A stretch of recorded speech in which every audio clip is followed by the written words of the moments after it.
kenapa sih harga barang bisa naik terus-terusan?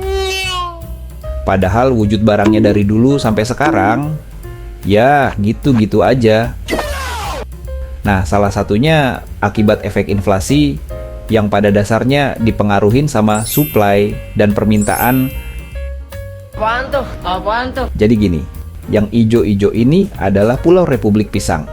Nah, di dalamnya dihuni warga Kucing Pisang.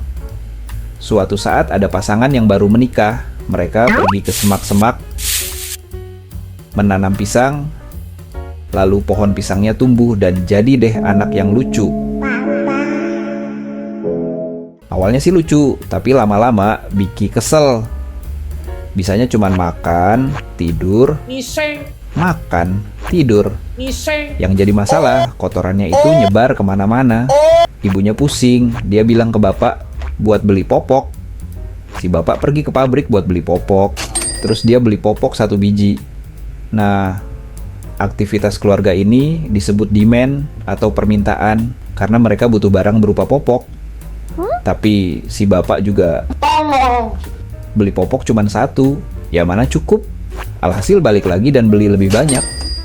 Nah, di saat ada permintaan popok, otomatis pabrik bikin popok kan? Popok yang ada di pasaran ini disebut supply alias persediaan. Awalnya, jumlah supply dan permintaan seimbang. Semisal si bapak butuh 1 popok, pabrik kasih 1. Butuh 10, pabrik kasih 10. Oke. Kondisi ini dinamakan equilibrium alias titik keseimbangan. Stok popok aman, harga stabil, semua happy. Suatu saat si bapak pengen punya anak lagi. Mereka pergi ke semak-semak dan jadilah 3 anak sekaligus. Untungnya si bapak sudah pinter. Dia langsung pesan 100 popok. Tapi ternyata banyak bapak-bapak lain yang punya bayi dan butuh popok juga. Tapi kemampuan pabrik terbatas, cuman bisa sediakan 50 saja. Pabrik butuh mesin dan karyawan yang lebih banyak, tapi Dari mana duitnya?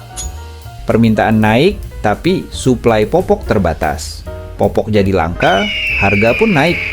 Ini disebut inflasi akibat kelebihan permintaan. Pemilik pabrik mengajak teman-temannya untuk berinvestasi di pabriknya.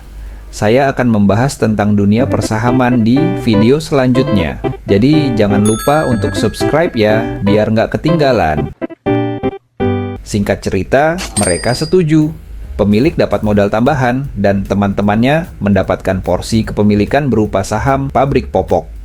Akhirnya, pabrik makin besar, karyawan nambah, mesin makin banyak, listrik juga makin boros, biaya produksi pastinya naik, dan tentu saja harga popok ikut naik lagi. Naiknya harga popok ini disebut cost push inflation. Naiknya harga bukan karena permintaan, tapi karena ongkos bikin popoknya yang naik. Oke. Karena sekarang popok yang mahal mudah didapat, para penduduk jadi giat nambah bayi lagi. Dan yap, permintaan popok meroket. Pabrik kerja 24 jam buat nutup target, alhasil ongkos produksi naik. Harga popok melejit. Penduduk pusing lagi, pemerintah mulai cetak uang secara brutal. Membantu para penduduk untuk beli popok, tapi karena jumlah uang membludak, semua orang mudah punya uang, penjual popok menaikkan harga lagi, harga terus naik, tapi nilai uang makin nggak berarti. Dulu 1 lembar bisa beli 1 popok, sekarang butuh 1000 lembar untuk 1 popok. Kini, uang kehilangan nilainya. Kondisi ini dinamakan inflasi moneter. Jika 1 lembar uang setara 1 popok, kehidupan di Republik Pisang akan damai. Jika 5 lembar uang setara 1 popok, itu tanda-tanda inflasi muncul. Jika 1000 lembar uang setara 1 popok, maka warga Republik Pisang jadi sedih, makin pusing, terancam miskin, dan itu kita semua